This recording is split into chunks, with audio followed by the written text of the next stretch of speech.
Hello guys, welcome to weekly pedia பாருங்க. Weekly cricketing updates தெரிஞ்சுட்டு போங்க. சோ இந்த வாரம் கொஸ்டின்ஸே கொஞ்சம் நல்லா இன்ட்ரெஸ்டிங்கா தான் இருக்கு. கொஸ்டின்ஸை ஃபர்ஸ்ட் பார்ப்போம், அதுக்கப்புறம் நம்ம கண்டென்ட் குள்ள டைவ் பண்ணுவோம். நிறைய கண்டென்ட் இருக்குங்க. ஃபர்ஸ்ட் கமெண்ட் வில்லன் -KO5BL அப்படின்னு ஒருத்தர் வந்து கமெண்ட் பண்ணிருக்காரு.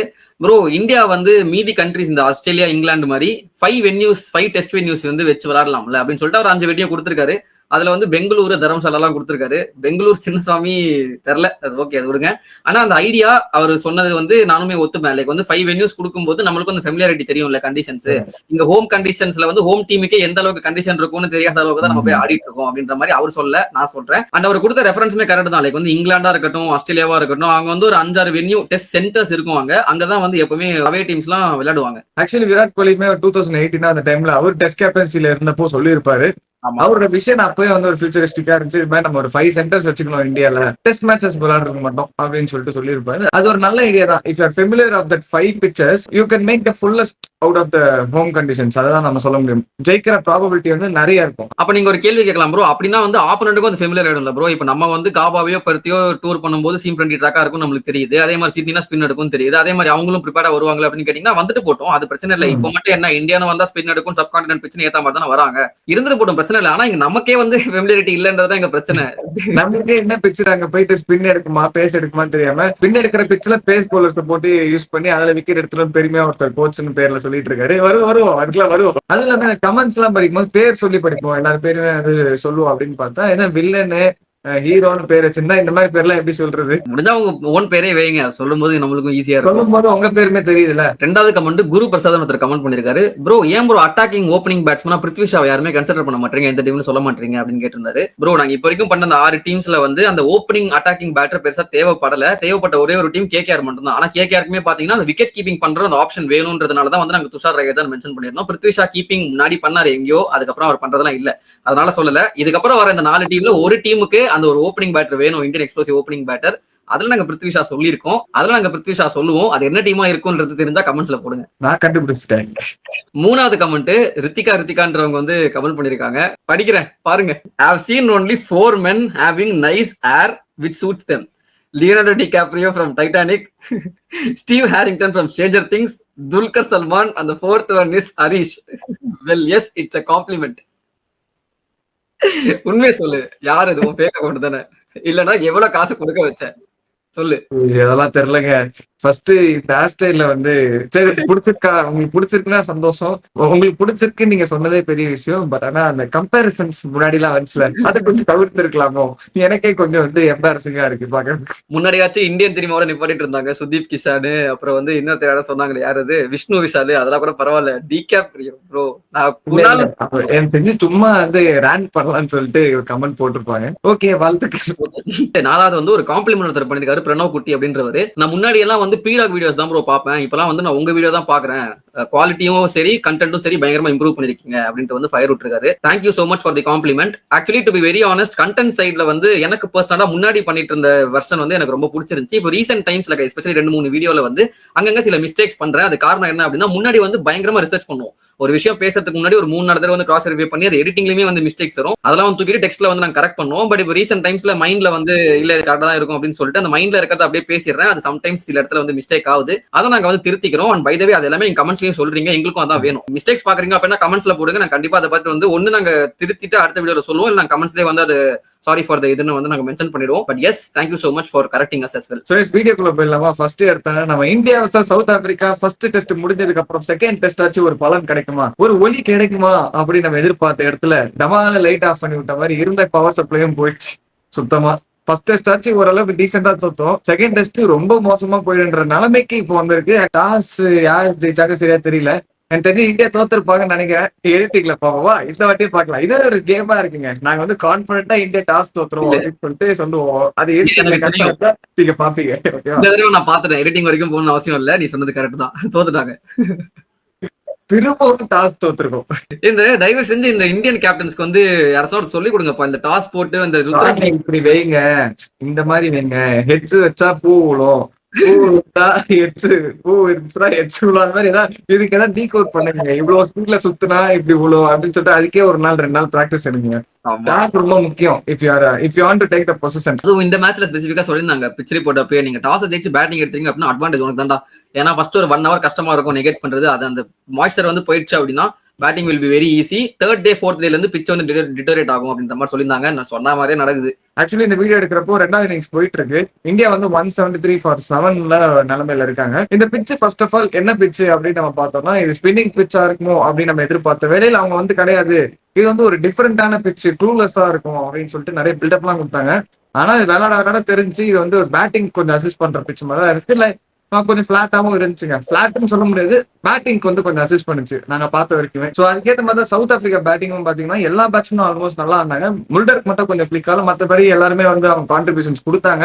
3 பேட்ஸ்மேன் நினைக்கிறேன் 40ஸ்ல அவுட் ஆனாங்க. பவுமா டாப் 5ல நிறைய பேர் ஆமா அந்த மாதிரி தான் அவுட் ஆனாங்க. இதுல மார்க்கரன் பாத்தீங்கன்னா 4 ரன் இருக்கும்போது ஒரு கேட்ச் ட்ராப் வேற. சோ அவர் வந்து 38 ரன் ஸ்டார்டிங்ல வந்து ஒரு 81 for 1 அப்படின்னு சொல்லிட்டு இருந்துச்சு. பட் 82 for 2 அப்படின்ட்டு 2வது விக்கெட் டக்குன்னு போச்சு. அப்படியே புடிச்சிடலாம்ப்பா அப்படின்னு நினைக்கிற வேலையில் நம்ம பவுமா அப்படி வந்து பேராவை போட்டாரு. பவுமாவும் ஸ்டப்ஸும் நின்று ஒரு நல்ல பார்ட்னர்ஷிப். ஸ்டப்ஸுக்கு வந்து ஒரு ப்ரொமோஷனுங்க இந்த மேட்ச்ல. அவர் 1 run கொடுத்துருக்காங்க. ஸ்டப்ஸுமே வந்து எக்ஸ்பிரஸ் பண்ணிருக்காரு இந்த மாதிரி I feel comfortable playing at 1 down அப்படின்ற மாதிரி சொல்லியிருக்காரு. சோ போயிட்டு இருக்க எல்லாருமே வந்து 30s 40ஸ்ல அடிச்சுட்டு ஒரு 275 for 6 அந்த ரேஞ்ச்ல இருந்தாங்க சவுத் ஆப்பிரிக்கா டே 1ஓட முடிவுல. அப்பதான் வந்து சென்னூரன் முத்துசாமியும் பெரேனா வந்து ஆடிட்டு இருந்தாங்க. ஒரு 300 முடிச்சு 320 330 அப்படி எதிர்பார்த்தோம். பட் ஆனா இங்க வந்து 489ல வந்து முடிஞ்சிருக்கு இன்னிங்ஸ். இதுல ஸ்பெஷலா மென்ஷன் பண்ணோம்னா சென்னூரன் முத்துசாமி அடுத்த நாள் பொலன்னு பொலந்து கூட வெரைனாவும் இருக்கட்டும் அவர் ஒரு 40ஸ்ல கான்ட்ரிபியூட் பண்ணாரு. அதுக்கப்புறம் மார்க்கோ யான்சன் பெரிய வேலையா பார்த்து விட்டு போயிட்டான். போட்டு போல 7 6 அந்த இன்னிங்ஸ்ல 93 runs of 91 balls அந்த மாதிரி ஒரு இன்னிங்ஸ் ஆடிட்டு இவ்வளவு பெரிய டோட்டல் போட்டிருக்காங்க. ஆச்சரியமே கிடையாது. இந்த மாதிரி எல்லாம் இன்னிங்ஸ் ஆடிட்டு இருந்தா என்ன பண்றது? 489 தான் வரும். சரி ஓகேப்பா சவுத் ஆப்பிரிக்கா வந்து அடிச்சுட்டாங்க, நம்ம கிட்டே ஆனா பேட்ஸ்மேன் இருக்கு, நம்மளும் பிட்ச் எல்லாம் யூஸ் பண்ணிக்கலாம் அப்படின்னு சொல்லிட்டு பார்த்தா சவுத் ஆப்பிரிக்கா இங்கே வந்து டாமினேட் பண்ணிட்டாங்க. செகண்ட் இன்னிங்ஸ் இந்தியா அடிப்பாங்கன்னு பார்த்தா சவுத் ஆப்பிரிக்கா வந்து பவுலிங் பெர்ஃபார்மன்ஸ்ல டாமினேட் பண்ணி திரும்ப ஒரு 173 நான் சொன்ன மாதிரி வந்து நிக்கிறோம். இது ட்ரையல் பை 315 runs நாங்க பார்க்கும்போது இன்னும் ஃபாலோ ஆன் அவாய்ட் பண்றதுக்கு 116 runs அடிக்கணும், இன்னும் 3 விக்கெட் தான் இருக்கு அப்படின்றப்போ ஒருவேளை ஃபாலோ ஆன் நம்ம வந்து கொடுத்துறாங்க சவுத் ஆப்பிரிக்கா அப்படின்னா it will be the first time after 15 years இந்தியாலே வந்து ஃபாலோ ஆன் வந்து என்ஃபோர்ஸ் ஆறாங்க அப்படின்ட்டு. கடைசியா யார் பண்ணாங்கன்னு பாத்தீங்கன்னா 2010ல சவுத் ஆப்பிரிக்கா பண்ணது. அதுக்கப்புறம் ஹோம் டாமினேஷன் நம்மளுக்கே தெரியும். இப்போ ரீசெண்டா ஹோம்லயும் டாமினேஷன் நடக்குது பை தி ஆப்போனன்ட். இல்ல நம்ம இது ஆக்சுவலி எப்படி பார்க்கணும்னா ஹோம்ல வந்து நம்ம டாமினேட் பண்றாங்கன்னு தாண்டி ஆஸ்திரேலியால அடிச்சாங்க ஓகே, இங்கிலாந்துல அடிச்சாங்க ஓகே, என்னடா சொந்த வீட்லயே அடிக்கிறீங்க, இந்தியாலே என்ன அடிக்கிறீங்கன்ற மாதிரி இந்தியா கிட்ட பிரச்சனையா இல்லைன்னா வந்து ஆப்போனன்ட்ஸ் வந்து பயங்கரமா கண்டிஷன்ஸ் நல்லா புரிஞ்சு வச்சிருக்கு நல்லா யூஸ் பண்ணி ஆடுறாங்களா? கடவுளுக்கு தான் வெளிச்சம். நம்ம எது சொன்னாலுமே வந்து கிரிட்டிசிசம்ஸ் வச்சுதான் இருக்கும். ஆனா மாற்றங்கள் அங்க எதுவுமே பெருசா இல்லைங்க. ஃபர்ஸ்ட் மாற்றங்கள் நிறைய இருக்கு. அதனாலதான் நாங்க கிரிட்டிசிசமே பண்றோம். நீங்க பாருங்களேன் ஒவ்வொரு மேட்ச்ல ஒவ்வொரு பேட்டிங் ஆர்டர் எனக்கு புரிய மாட்டேங்குது. என்ன பிளான்ல பண்றாங்க? ஓகே T20 வேர்ல்ட் கப் முன்னாடி அந்த எக்ஸ்பெரிமெண்ட் பண்றாங்கன்னா ஒரு லாஜிக் இருக்கு. Okay we are looking out for the perfect combination சொல்றாங்க. டெஸ்ட்ல என்னையா உங்களுக்கு பெர்ஃபெக்ட் காம்பினேஷன் இப்ப வரைக்கும் கண்டுபிடிக்கலையா? எனக்கு புரியல.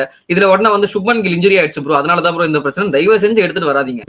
அது ரீசனே கிடையாது. நம்ம ஆக்சுவலி போன டெஸ்ட் பார்க்கும்போது பேட்டிங் தாங்க பிரச்சனையா இருந்துச்சு. அது ஒரு பேட்ஸ்மேன் ஷார்ட்டா இருந்தனால நம்ம மேட்ச் தோத்தோம், கிட்ட வந்து தோத்தோம். சோ அப்ப செகண்ட் டெஸ்ட்ல பாத்தீங்கன்னா இன்னொரு ப்ராப்பர் பேட்ஸ்மேனாவே தான் ஆட வச்சிருக்கோம். இப்போ 489 போயிடுச்சு ஓகே, அதே போலிங் லைனப் தான் போட்டோம் ஃபைன்.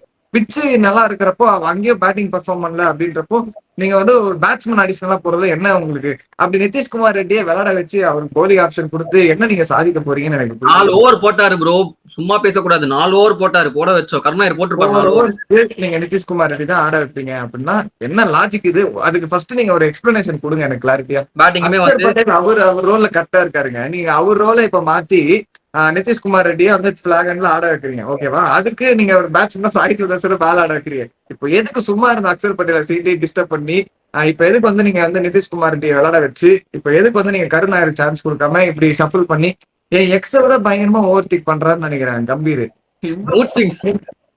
பாருங்க போனுக்கே பொறுக்கல. சரிங்க போனுக்கே பொறுக்கல, கீழே வந்துச்சு தொப்புன்னு. அந்த அளவுக்கு எதுக்கும் இது மாதிரி ஓவர் திங்க் மாதிரி நிறைய சேஞ்சஸ் பண்றாங்களோ அப்படின்ற மாதிரி எனக்கு தோண வைக்குதுங்க உண்மையிலே. பிளான் பேட்ஸ்மேன்னா அந்த பேட்ஸ்மேனை மாத்து எதுக்கு இன்னொரு அக்ஷர் பட்டேல மாத்திரம் உங்களுக்கு ஸ்பின்னிங் ஆப்ஷன் வேணாம்னு சொல்லிட்டு நீங்க அக்ஷர் பட்டேல உட்கார வச்சுட்டு குமார் ரெட்டியை வந்து ஆட வச்சுங்க. ஆனா இந்த இதுல வந்து குல்தீப் யாதவ் 4 விக்கெட் எடுத்து வச்சிருக்காரு. இது என்ன பிச்சுதான் உங்களுக்கு புரிஞ்சுக்க முடியலனா எப்படி உங்களால டீம் ரெடி பண்ண முடியும்? அப்படிதான் எங்களோட கேள்வி. அதுதான்டா. இப்ப இன்னொரு கேள்வி என்னன்னா, போன தடவை சாய் சுதர்சனுக்கு பதிலா வாஷிங்டன் சுந்தர் நம்பர் 3 ஆடினாரு, சூப்பரா ஆடினாரு. அவர் ஒருத்தர் தான் நல்லா ஆடினார் இந்தியா டீம்லயே. ஆனா இந்த மேட்ச்ல பார்த்தோன்னா அதே வாஷிங்டன் சுந்தர் நம்பர் 3 ஆட வைக்காம திரும்ப சாய் சுதர்சனை கூட்டு வந்து அங்க ஆட வச்சு வாஷி நீ போப்பா திரும்ப கீழே போய் ஆடு அப்படின்னு சொல்லிட்டு திரும்ப 5 down 6 down ஆட வைக்கிறாங்க. என்ன லாஜிக்னு புரியலங்க, புரியல. அவ்வளவுதான். விடுங்க. இதை பத்தி பேசணும்னா எனக்கு மைண்ட் ஸ்பேஸே இல்லைங்க. உண்மையிலே செம காண்டாவது. அடுத்து வந்து பாத்தீங்கன்னா India A squad ODI squad against South Africa வந்து அனௌன்ஸ் பண்ணி oh sorry guys India squad against South Africa. இந்த ருத்ராஜ் கேக்வாட் பேரை பார்த்தனா அது பேரை பார்த்த உடனே இந்தியா ஏ ஸ்குவாடா தான் இருக்கும் நான் முடிவு பண்ணிட்டேன். அவரெல்லாம் இந்தியா ஸ்குவாட்ல எடுக்கிறதே அபூர்வம். அது மட்டும் இல்லாம கேஎல் ராகுல் கேப்டன் வேற பார்த்தனா கன்ஃபார்மே பண்ணிட்டேன் இந்தியா ஏ ஸ்குவாட் தான் அப்படின்ட்டு. அதுக்கப்புறம் தான் வந்து கண்ணை திறந்து பாடுறா பரமா அப்படின்னு பார்த்தா அது வந்து இந்தியா ஸ்குவாடு. எஸ், சோ வந்து சுப்மன் கில் கேப்டன் அவர் வந்து இன்ஜுரி ஆயிட்டாருன்னு நமக்கு தெரியும். அண்ட் ஸ்ரேயாஸ் ஐயருமே வந்து as in recovered from their injury suffer இந்த ஆஸ்திரேலியான்றதுனால 2 பேருமே வந்து சீரீஸ்ல இல்ல. அதனால வந்து கேஎல் ராகுலுக்கு வந்து கேப்டன்சி கொடுத்து எடுத்துட்டு வந்திருக்காங்க. ஃபைனலா தட் கை டிசர்வ்டு கூட்டு வந்திருக்காங்க. எனிவே அது ஷார்ட் லீவ்ல தான் இருக்கும்னு வச்சுக்கோங்களேன். இந்த கேஎல் ராகுல் கேப்டன்சிக்கு ரொம்ப சந்தோஷப்படுவாங்க. இது எப்படி நான் பாக்குறேன்னா, நடுவில் எப்படி ஒரு டூர் அனுப்பிச்சு விடுவாங்களே ஜிம்பாப்வேவா ஏதோ ஒரு மொக்க டீமுக்கு சிக்கர் தவானா வந்து கேப்டனா போட்டு அனுப்புவாங்க. அது மாதிரி இப்போ வந்து கேஎல் ராகுல் அடுத்த சிக்கர் தவானா வந்து வேலை பார்த்துட்டு இருக்காரு. பிளாக் எண்ட் ஆஃப் த கரியருக்குலாம் வர வச்சாதீங்க. நல்ல மனுஷங்க விளையாடிட்டு இருக்காரு, நல்லா விளையாடிட்டு இருக்காங்க. சரி, ஓகே, நாட் கோயிங் டீப் பண்றது. சோ இந்த ஸ்குவாட்ல பாத்தீங்கன்னா நிறைய பெரிய நேம்ஸ் வந்து மிஸ் ஆகுது. ஸ்ரேயஸ் ஐயர், சுப்மன் கில் இன்ஜுரினால அவங்க விளையாடுறது இல்ல. அதனாலதான் வந்து கேப்டன் மாத்துறாங்க. Everyone knows. அதுக்கப்புறம் சிராஜ்க்கும் பும்ராக்கும் ஒரு ரெஸ்ட் கொடுத்துருக்காங்க. ஹர்திக் பாண்டியா இன்ஜுரில இருந்து இன்னும் கம்ப்ளீட்டா ரிகவர் ஆகுதுனால அவர் வந்து இந்த சீரீஸ் வந்து மிஸ் பண்ணுவாரு. சோ இதுக்கு பதில் யார் யாரெல்லாம் கொண்டு வந்திருக்காங்கன்னா இன்ட்ரெஸ்டிங் இன்க்ளூஷன்ஸ்னே சொல்லலாம். So yes, Ruturaj Gaikwad is back into the ஸ்குவாட்னே சொல்லலாம். அந்த ஓடிஐல அவருக்கு ஸ்டாட்ஸ் எல்லாம் நம்ம பார்த்தோம். அது இல்லாம இந்தியா சவுத் ஆப்பிரிக்கா வந்து அந்த ஓடிஐ சீரீஸ்ல அவர் தான் மேன் ஆஃப் த சீரீஸ் வாங்கினாரு. சோ ஹார்ட் ஒர்க் பேஸ்ன்ற மாதிரி he gets a chance finally into the India squad for ODIs. ஓகேங்களா? அவர் கூட பாத்தீங்கன்னா த்ரூ ஜுரேல், ரிஷப் பண்ட், அதே இந்தியா சவுத் ஆப்பிரிக்கா நல்லா பெர்ஃபார்ம் பண்ணி 2 பேருமே they come back into the team. And இன்னொரு இன்ட்ரெஸ்டிங்கான நேம் ஜடேஜா பேர் வந்து ஞாபகம் வந்திருக்கு போல பிசிசிஐக்கு. அவரை வந்து போன சீரீஸ் வந்து விட்டு போனாங்க. இந்த சீரீஸ் திரும்ப ஒரு ஹோம் சீரீஸ்னால கூப்பிட்டுருக்காங்களா என்னன்னு தெரியல. பட் விளையாடுவாரா? அக்ஷர் பட்டேல் இருக்காரு, விளையாடுவாரா? இவர் ஜடேஜா 3 ஸ்பின்னர் எப்படி எடுத்துட்டு போவாங்க ஆப்வியஸா. சோ கொஞ்சம் பாப்போங்க, நிறைய ஆப்ஷன்ஸ் இருக்கு. சோ அப்படின்ற பட்சத்துல பவுலிங்ல பிரசித் கிருஷ்ணா வந்து ஆட் பண்ணிருக்காங்க. ஓகே, நல்ல இன்க்ளூஷன்ஸ் தான், ரீப்ளேஸ்மெண்ட்ஸ் எல்லாம் நல்லா இருக்கு. சோ நானுமே வந்து ரொம்ப ஆவலுடன் எதிர்பார்த்து கொண்டிருக்கு. நான் ஓடிஐ சீரீஸ் ஆச்சு கொஞ்சம் நல்லா போகுமா?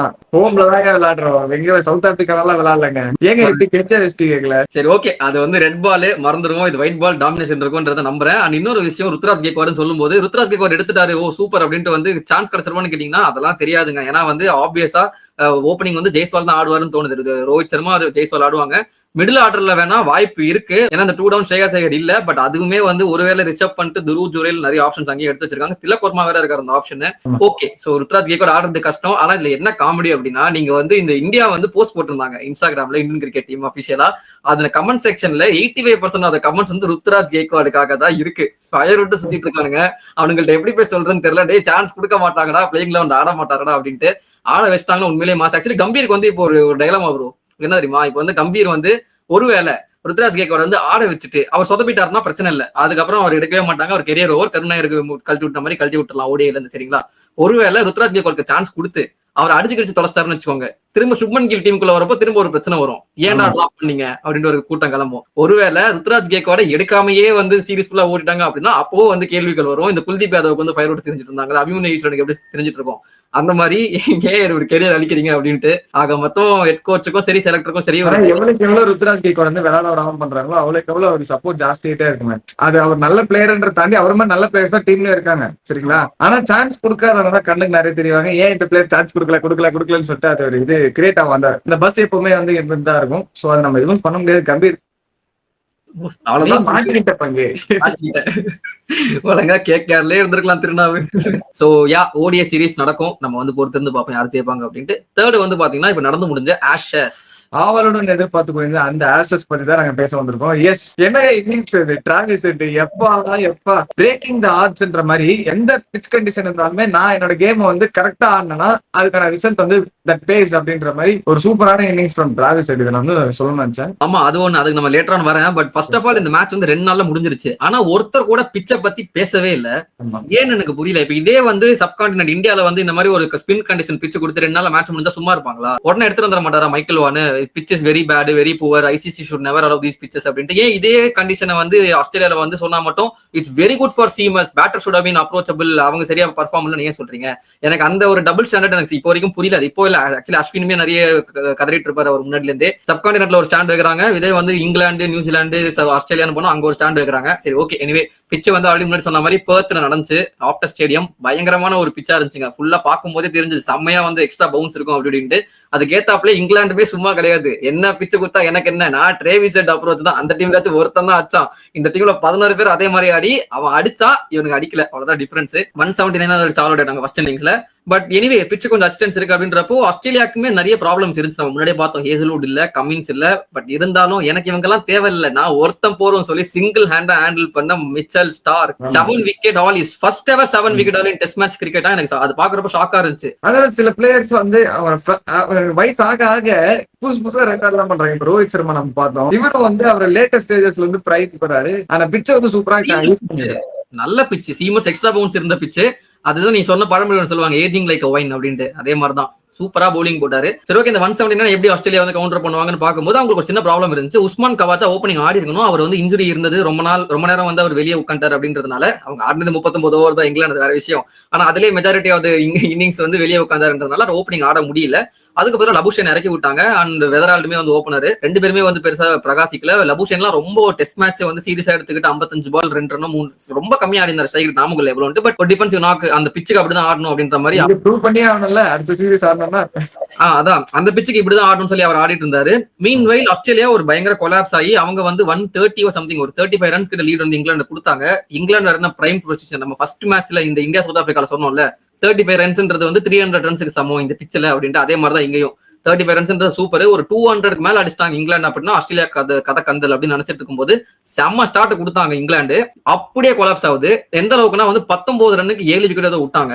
ஒரு சூப்பரான ஒரு bowling display once again highlighted by Mitchell Starc along with Scotty Boland and debutant Brendan Doggett. 3 பேருமே சேர்ந்து வச்சு செஞ்சு விட்டாங்க. ஆக்சுவலி இந்த போலன் வந்து சூப்பரா பெர்ஃபார்ம் பண்ணிட்டு இருக்காரு. நான் டெஸ்ட்ல எப்பப்பெல்லாம் அவர் வந்து பாக்குறேனோ இன்னும் நோட்டா தான் விளையாடிட்டு இருக்காரு. ஹேசல்வுட் வந்தா வர்றாரு, அந்த மாதிரி மாத்தி மாத்தி ஆட வைக்கிறாங்க. ஆனா போலண்ட் எப்பெல்லாம் விளையாட வைக்கிறாங்க மோஸ்டா சூப்பரா பெர்ஃபார்ம் பண்றாரு. அதுதாங்க 200 செட் பண்றாங்க டார்கெட். இங்கிலாந்து கொஞ்சம் பெட்டரா இருந்திருக்கலாம் இங்கிலாந்து பேட்டிங் பெர்ஃபார்மன்ஸ் நம்ம சொன்னாலுமே 200 ஸ்டில் வந்து வெரி டிஃபிகல்ட் டோட்டல். ஆக்சுவலி அந்த பெர்த்ல ஏதோ ஒரு ரெக்கார்ட் இருந்துச்சு, 150க்கு மேல எந்த டீமும் சேஸ் பண்ணதில்லையா சம்திங். அது எனக்கு எக்ஸாக்ட் நாம இல்ல, சேஸ் பண்ணதில்லை பேசிக்கா. சரிங்களா, மைக்கேல் வான்மே ஒரு ட்வீட் ஒன்று போட்டாரு, இதை சேஸ் பண்ணிட்டாங்கன்னா ஆஸ்திரேலியாவுக்கு வந்து ஹிஸ்டாரிக் ரன் சேஸா இருக்கும். ஆனா அதனால நான் சொல்றேன் இங்கிலாந்து ஜெயிப்பாங்கன்ற அளவுக்கு ஒரு அவசரப்பட்டியே குமார்ன்ற மாதிரி ஒரு ட்வீட் ஒன்று போட்டாரு. அப்ப வந்தாருங்க ஒரு decision taken by the Australian management.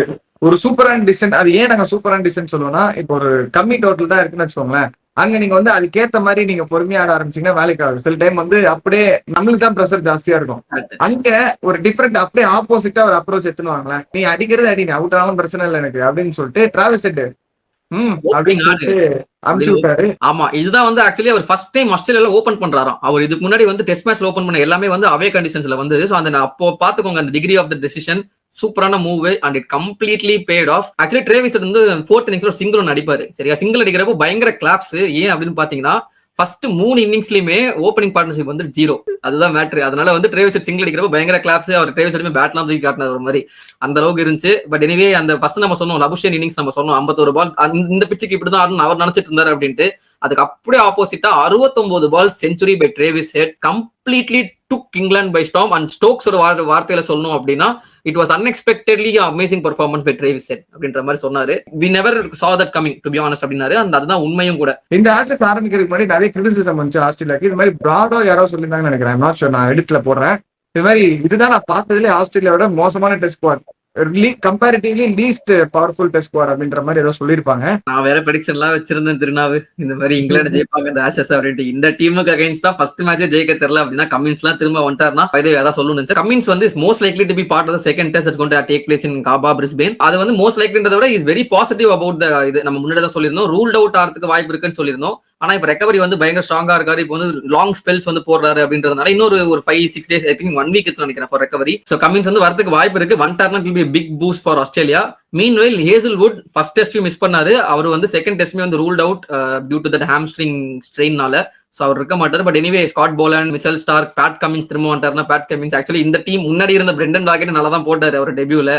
Stark ஏற்கனவே ஒரு பிரைம்ல இருக்காரு, ஸ்காட் போலண்ட்மே நல்லா அசிஸ்ட் பண்றாரு. அந்த பட்சத்தில் பேட் கமின்ஸ் இன்னொரு ஆப்புதான் நீ இங்கிலாந்துக்கு பாப்போம். So, பாகிஸ்தான் பாத்தீங்கன்னா இந்த ஏசிசி ரைசிங் ஸ்டார்ஸ் டோர்னமெண்ட் வந்து ஜெயிச்சிட்டாங்க. நம்ம ஆல்ரெடி பார்த்திருந்தோம் இந்தியா வந்து தோக்கடிச்சிட்டாங்க. இருந்தாலும் நாங்க நாக் அவுட்ஸ்ல வந்து அவங்களை செய்வோம்டா, நாக் அவுட் பஞ்ச் கொடுப்போம்டா அப்படின்னு சொல்லிட்டு இருக்கிற வேலையில் செமிஃபைனலே வந்து துரத்தி விட்டு அமிச்சாங்க இந்தியாவை. அந்த மேட்சை பத்தி ஃபர்ஸ்ட் பாத்துரலாங்க. என்ன ஒரு பாட்டில், வேற level battle by India. First of all first இன்னிங்ஸ்லேயே வந்து பாத்தீங்கன்னா 144 ஃபார் 6 இருந்தாங்க பங்களாதேஷ் 18 ஓவர்ஸ்ல. கடைசி 2 ஓவர் என்ன மிஞ்சி மிஞ்சி போனா 170 போகுமா அப்படின்னு எதிர்பார்த்துட்டு இருந்த வேலையில் ஜித்தேஷ் சர்மா இருந்துகிட்டு நம்ம இருக்கு ஓவர் கொடுக்குறேன், எக்ஸ்பெரிமெண்ட் பண்றேன், லெஃப்ட் ஹேண்டர் இருக்காரு, நான் வந்து போறேன் அப்படின்னு சொல்லி கொடுத்தாங்க. 28 ரன் அந்த ஓவர்ல. அதுக்கு அடுத்த ஓவர் சரி okay Vijaykumar Vyshak death bowling specialist for Punjab kings அவர் வந்து சூப்பரா போட்டு கண்டென்ட் பண்றாரு. பாத்தீங்கன்னா அவரு 22 ரன் கொடுத்து 144 வந்து 194க்கு எடுத்துட்டு போனாங்க. பட் இருந்தாலும் ஃபைன், நம்மளுக்கு இருந்த பேட்டிங் வச்சுட்டு 194 ஒரு மேட்டரே இல்ல அப்படின்னு நினைச்சிட்டு இருக்கும்போது 3 ஓவர்லயே வந்து 50க்கு 0 வைபவ் சூரியவன்ஷி ஆன் சாங். நினைச்சு பாருங்க, மேட்ச் முடிஞ்சு நினைச்சேன். ஏன்னா 17 ஓவர் 140 ஈஸியா அடிக்கலாம், நம்ம இருந்த பேட்டிங் வேற சூப்பரா இருக்குன்றப்போ அங்க வைபவ் சூரியவன்ஷி அவுட் ஆயிடுறாரு. பட் அந்த பேட்டனை வந்து அப்படியே பிரியான் சாரை எடுத்துக்கிட்டு அவர் ஒரு சைட்ல வந்து எக்ஸ்ப்ளோசிவா ஆடிட்டு இருக்கும்போது 10 ஓவர்ல 100 for 3 இருந்தாங்க. அதுக்கப்புறம் அது அப்படியே கொஞ்சம் கொஞ்சமா எடுத்துட்டு போயிட்டு கடைசி 5 ஓவர் 40 ரன் தான் வேணும். ஜித்தேஷ் சர்மா அப்பதான் கரெக்டா அவுட் ஆறாரு. நேகல் வதேரா இருக்காரு, அமன்தீப் சிங் இருக்காங்க, அஸ்தோஷ் சர்மா இருக்காரு, ஹர்ஷ் தூபே இருக்காரு அப்படின்றப்போ இந்த மேட்சை கண்டிப்பா பாட்டில் பண்ண வாய்ப்பே இல்லை நினைச்சிட்டு இருக்கும்போது ஹோல்ட் மை பியர் கண்ணா அப்படின்ட்டு நேகல் வதேரா அங்க என்ன ஆச்சுன்னு தெரியல, சூப்பரான பர்ஃபார்மர். உண்மையிலே சொல்றேன், ரியலி ரேட்டிங் ரியலி ஹை. அவர் வந்து ஒரு not a good knock by him. கொஞ்சம் கொஞ்சமா அப்படியே விக்கெட்ஸ் போயிட்டே இருந்துச்சு. கடைசி ஓவர்ல அஸ்தோஷ் சர்மா ஒரு 6 அடிச்சு 4 அடிச்சு 2 balls 4-1 வின் இருக்கும்போது போல்ட் ஆனாரு. 1 ball 4 to win. Harsh Dubey வந்தாரு against left arm spinner Rakibul Hasan. Into the இது வரும் அவருக்கு அடிப்பாருன்னு பார்த்தா அவர் வந்து லாக் ஆன் வந்து ஒரு சிங்கிள் தான் ஆக்சுவலி அந்த பால். லாக் ஆன்ல அடிச்சுட்டு தலையை தொங்க போட்டு ஓடுவாரு. நேகல் வதேரா இருந்துட்டு நீ வா 2 கூப்பிட்டு ரெலக்டன்டா செகண்ட் ஓடுவாரு. பால் வந்து பாத்தீங்கன்னா அக்பர் அலி கையில வரும். அவர் தான் கேப்டன் சரிங்களா. அந்த பால் அவர் அப்படியே பிடிச்சி வச்சிருந்தாரு அப்படின்னா பங்களாதேஷ் பை 1 ரன் மேட்ச் அங்கேயே முடிஞ்சிருக்கும். ஆனா தலைவனுக்கு என்ன தோணுச்சுன்னு தெரியல, ஹர்ஷ் தூபே பிச்சுக்கு வரல, அவர் வந்து கிரீஸ்க்கு வெளியே பாதியில இருந்தாருன்னு சொல்லிட்டு த்ரோ நடிப்பாராம். அண்டராம் த்ரோ, அந்த த்ரோ வந்து மிஸ் ஆயிட்டு கிட்ட இருந்துட்டு அண்டராம் த்ரோ அடிச்சு அந்த த்ரோ வந்து மிஸ் ஆயிடும். இதை பார்த்து நேகல் வதேரா ரான்சேகர் இருந்துட்டு திரும்பவான்னு சொல்லி 3வது ரன்னிங் கம்ப்ளீட் பண்ணி super over out of nowhere எடுத்துட்டு போனாங்க. அப்பயாச்சும் நான் நினைச்சேன் ஓகே சூப்பர் ஓவர் எடுத்துட்டு போறாங்க, இந்தியாவுக்கு வந்து செம்ம ஜெயில் பிரேக், இதுதான் வந்து இந்தியாவுக்கு வேணும் அப்படின்னு நினைச்சிட்டு இருந்தேன். வைபவ் சூரியவன்ஷி வருவாரு, ஒரு 5 பால்ல ஒரு 2 6 அடிச்சாருன்னா மேட்ச் முடிச்சிடாரு அவ்வளவுதான் அப்படின்னு நினைச்சிட்டு இருக்கும்போது பேட்டிங் ஆட வந்து யாரு அப்படின்னு பாத்தீங்கன்னா ரமன்தீப் சிங்கும் அஸ்தோஷ் சர்மா நினைக்கிறேன், ஜித்தேஷ் சர்மா வராரு. சரி ஓகே மேபி வேற ஏதோ பிளான் பண்றாங்க போல. ரிப்பன் மொண்டல் அவர் வந்து நான் கிரெடிட் அப்புறம் தரேன், அவர் வந்து ஃபர்ஸ்ட் பால்ல வந்து ஜித்தேஷ் சர்மா அவுட் ஆயிடுறாரு. சரி பயங்கர ட்ரெண்ட் ஆயிடுச்சு. ஜித்தேஷ் சர்மா ஒரு ஸ்கூப் ஒன்னு அடிக்க பாப்பாரு, யாக்கர் போட்டுருவாங்க ஆக்சுவலி டவால்னு ஸ்டெப் போனதுக்கு சூரியவன்ஷி இதுக்கான போட அப்படின்ற மாதிரி ஒரு ரியாக்ஷன் கொடுப்பாரு. 1 டவுன்லயாச்சும் சூரியவன்ஷி அனுப்பாங்கன்னு பார்த்தா அங்கேயும் 1 டவுன்ல அவர் வரல. அஸ்தோஷ் சர்மா வந்து எல்லாருக்கும் ஷாக்கு. அவரும் வந்து ஃபர்ஸ்ட் பால்ல அவுட் ஆகிட்டு 0 for 2 அப்படின்ட்டு முடியுது. பங்களாதேஷ் 1 ரன் அடிச்சா விக்டரி. பவுலிங் யாருன்னா சுயாஷ் சர்மா. எப்படியும் அடிச்சிருவாங்க பங்களாதேஷ் நினைச்சிட்டு இருக்கும்போது அவங்களும் ஃபர்ஸ்ட் பால்ல வந்து அக்பர் அலி அடிக்க போயிட்டு லாங் ஆன் கேட்ச் கொடுத்து அவரும் அவுட் ஆறாரு. என்னடா இலவு மேட்ச் இது, சீசா மாதிரி அங்கிட்டு இங்கிட்டு ஆடிக்கிட்டே இருக்கு. சரி okay India will be back, ஒரு விக்கெட் தானே எடுத்துடலாம் கமான் போடும்போது அவரும் ஒரு வைடு போடுறாரு. ஜித்தேஷ் சர்மாவுக்கு ஸ்டெம்பிங் கிடைக்குது. ஸ்டெம்பிங் அடிச்சினாருன்னா அவுட் தான். But anyway I think wide தான் ஃபர்ஸ்ட் கவுண்ட் இருக்கும்னு நினைக்கிறேன்.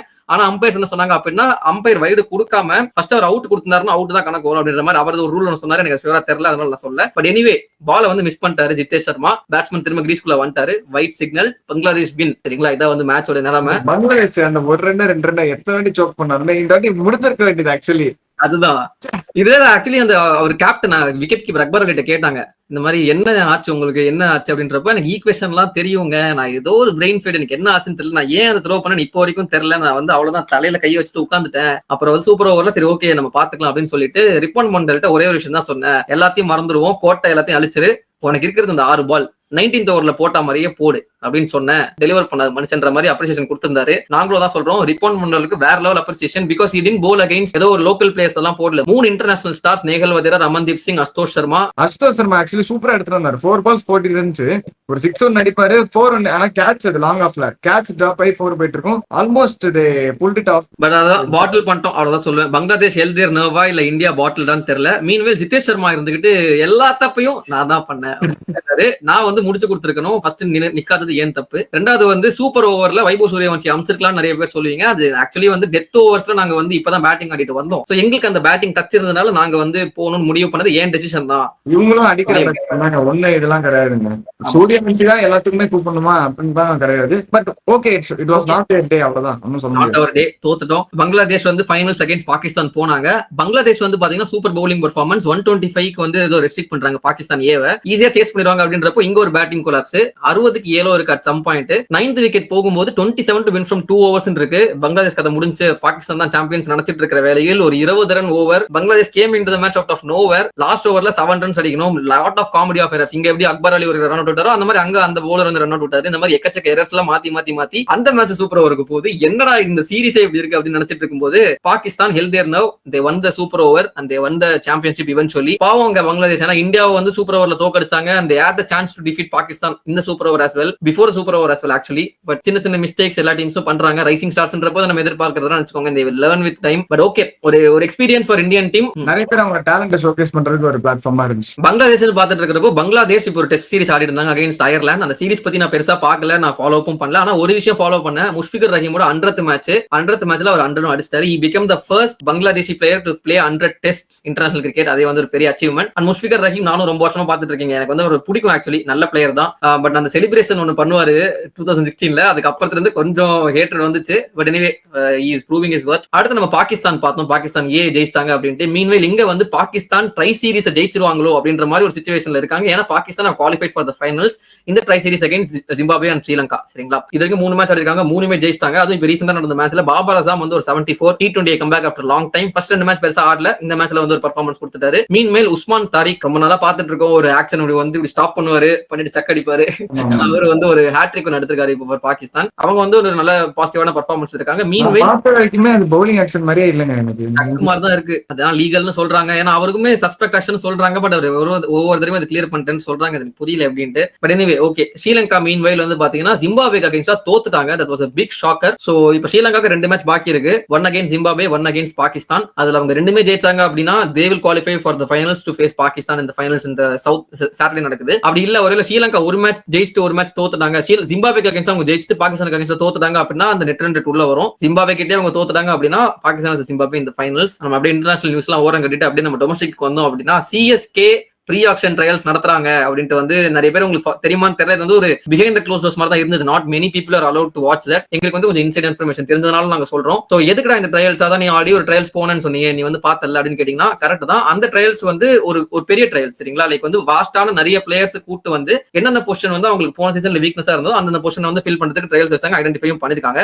பட் இப்போ மேஜரா அவங்க ஃபோக்கஸ் பண்ற ஒரு பொசிஷன் எது அப்படின்னு பாத்தீங்கன்னா left hand batter who can bowl left arm spin அப்படின்றது எங்களுக்கு இன்ஃபர்மேஷன் கிடைச்சிருக்கு. பேசிக்கா ஜடேஜா ரிப்ளேஸ்மெண்ட் தேடுறாங்க. அந்த வரிசையில் யாரெல்லாம் இந்த ட்ரையல்ஸ் வந்து அட்டெண்ட் பண்ணாங்க அப்படின்னா ப்ராமினன்ட் நேம்ஸ் 3-4 நேம்ஸ் எங்களுக்கு கொடுத்தாங்க. ஃபர்ஸ்ட் அண்ட் ஃபோர்மோஸ்ட் அர்ஸ்தியாகின்னு ஒரு டெல்லி பிளேயர் அண்டர் 19 ஆடி இருக்காரு. இந்த தடவை டெல்லி பிரீமியர் லீக் கூட பெர்ஃபார்ம் பண்ணாரு. சோ அவர் வந்து ஆக்சுவலி நல்லாவே ஆடினாரு பேட்டிங் அப்படின்ற மாதிரி சொன்னாங்க. பவுலிங் எப்படி போடணும்னு தெரியல, பேட்டிங் வந்து கொஞ்சம் எக்ஸ்ப்ளோசிவ் ஆடினார் அப்படின்ற மாதிரி சொன்னாங்க. அடுத்து வந்து பாத்தீங்கன்னா சுச்சித், ஜெகதீஷா சுச்சித்னு வந்து கர்நாடகா பிளேயர், இப்போ வந்து உத்தரகாண்ட் ஆடிட்டு இருக்காரு. அவருமே வந்து ட்ரையல்ஸ்ல இருந்தாருன்னு சொல்லியிருந்தாங்க.